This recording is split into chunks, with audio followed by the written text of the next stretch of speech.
Assalamualaikum warahmatullahi wabarakatuh. Sifat 20 itu secara umum dibagi atas 3. Itulah sifat nafsiyah, itulah sifat salbiyah, itulah sifat ma'ani, dan af'al perbuatan kita zahir namanya sifat ma'nawi. Sifat nafsiyah hanyalah satu bernama wujud. Itulah zat yang tidak bisa secara akhlak kita mengkaji dan menganalisa karena kosong. Sifat Allah yang kosong ini adalah sangat rahasia di atas rahasia. Dia tidak menempati dan tidak memiliki tempat. Dia sangat dahsyat. Dia tidak ada awal dan tidak ada permulaan dan tidak ada akhir. Sifat yang sangat rahasia di atas rahasia inilah yang bernama zat Allah subhanahu wa ta'ala. Wujud, hanya satu sifat di zat ini bernama wujud. Itulah sifat nafsiyah. Kemudian yang kedua sifat salbiyah. Peranan dan fungsi daripada sifat salbiyah adalah menafikan yang tidak layak untuk Allah, tetapi layak untuk manusia, untuk zahir ciptaannya. Sifat nafsiyah telah menunjukkan bahwa sifat yang sangat rahasia, tetapi sifat salbiyah berperan untuk menegaskan bahwa memang benar sifat nafsiyah Allah yang bernama wujud itu tidak bisa disamakan dengan ciptaan makhluknya. Maka ada sifat salbiyah itu di dalamnya terkandung yang namanya qidam, yang namanya baqo, yang namanya wahdaniyah, yang namanya mukhalafatul hawadis, yang namanya qiyamu bi nafsihi. Sifat-sifat ini menegaskan dan menyatakan bahwa Allah itu tidak ada permulaan. Allah itu zat ini tidak ada yang berkesudahan. Zat Allah juga yang awal permulaan, zat Allah juga yang berkesudahan. Zat Allah juga yang zahir, zat Allah juga yang batin itu. Tidak ada habisnya, tidak ada awalnya, tidak pernah habis-habis, dan tidak ada juga yang mengawali. Itulah Allah subhanahu wa ta'ala dalam sifat nafsiyah. Dan itu ditegaskan lagi dan dinyatakan melalui sifat salbiyah, yaitu atas frase kata qidam, ada atas frase kata baqo, atas frase kata mukhalafatul hawadis qiyamuhu bi nafsihi wahdaniyah. Kemudian sifat ma'ani zahir daripada sifat nafsiyah dan sifat salbiyah itu tidak layak, tetapi layak bagi sifat ma'ani, sifat zahir daripada zat kudrat, iradat, ilmu, hayat, kalam, sami, basar. 7 sifat ini dimiliki sifat Allah subhanahu wa ta'ala sebagai zat dalam zahirnya, dalam kenyataannya yang disebut dengan sifat ma'ani. Sifat ini dimiliki oleh makhluk, sifat ini dimiliki oleh ciptaannya. Sifat ini ada karena diadakan oleh sifat nafsiyah atau wujud Allah subhanahu wa ta'ala yang bernama zat. Dan kemudian terjemahan kelakuan, perilaku, aplikasi dan aktualisasi daripada sifat ma'ani ini disebut dengan sifat ma'nawiyah. Melihat, itulah dalam sifat ma'nawiyah disebut dengan basirun, mendengar, sami'un, ilmu, mutakallimun, qudrat, qadirun, iradat.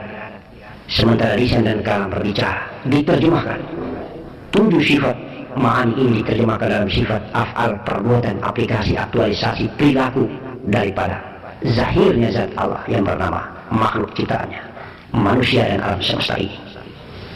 Oleh karena itu maka hanya ada 4 sifat. Pertama sifat nafsiyah, kedua sifat salbiyah, ketiga sifat ma'ani, keempat sifat ma'nawiyah. Dan terjadi apa yang disebut dengan makom tertinggi sifat nafsiyah, itulah ahdatul wujud. Yang kedua, martabat yang kedua adalah wahdaniyah, wahdah. Dan martabat yang ketiga wahdiyah. Sifat salbiyah itu adalah martabat yang kedua, sifat ma'ani martabat yang ketiga, dan ma'nawiyah adalah martabat af'al atau martabat zahir sebagai insan kabir. InsyaAllah mudah-mudahan bisa difahami.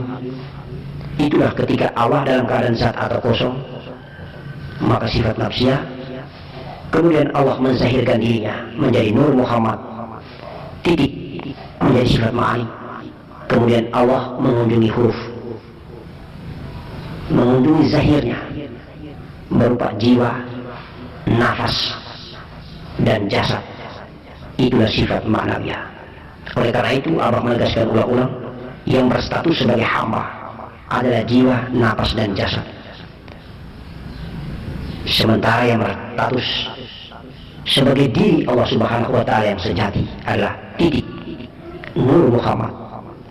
Dan apabila lenyap di dalam kosong, hampa, maka insya Allah ma'rifat billah itulah tiada tetapi ada, ada tetapi tiada, kembali menjadi nol, tidak berhuruf lagi, tidak berbunyi lagi, tidak ada huruf, tidak ada titik. La hurfun wala sautin. Allah ahdatul wujud, zat yang maha sempurna, yang laisa kamitslihi syai'un. Dia tidak sama dengan yang lain. Qiyamuhu binafsi mukhallafatun lil hawadis.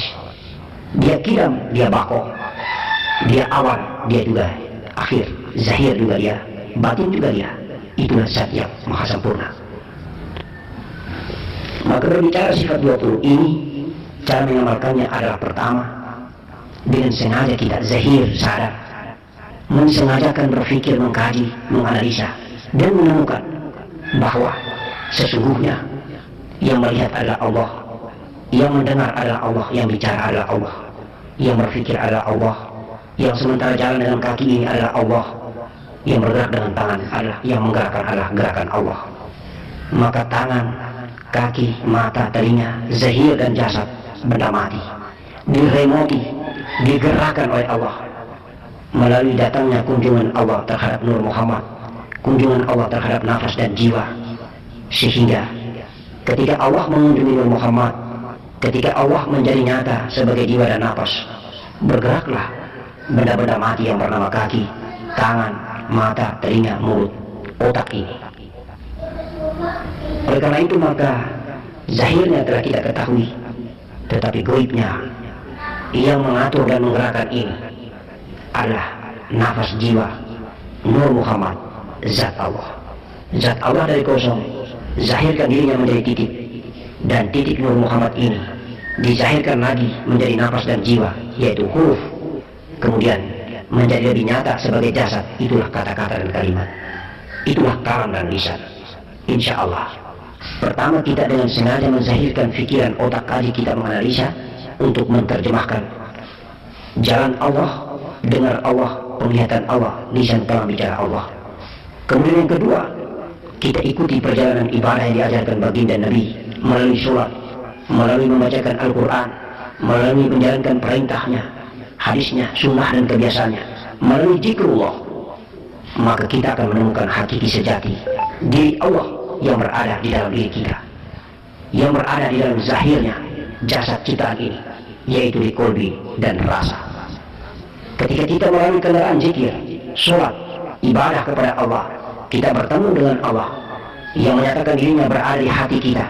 Kolbi mukmin itu sinasana Allah, maka lengkap dan sempurna. Kita telah bertemu dengan asal usul diri kita. Maka telah kita faham dan difahami dengan cara karomah, dengan cara gaib, dengan cara laduni, dengan cara mimpi-mimpi gaib, dengan cara temuan-temuan rasa indah dalam tafakur. Akhirnya kita menjadi yakin, hakul yakin, bahwa kita tiada, yang ada sebenarnya adalah Allah. Allah jugalah yang sementara berpikir, Allah juga yang menyembah, Allah juga yang disembah, Allah juga yang minta, Allah juga yang menjawab, Allah juga yang berdoa, Allah juga yang mengabulkan. Allah melalui gerakan fisik ini sudah tiada, Allah juga yang ada. Assalamualaikum warahmatullahi wabarakatuh.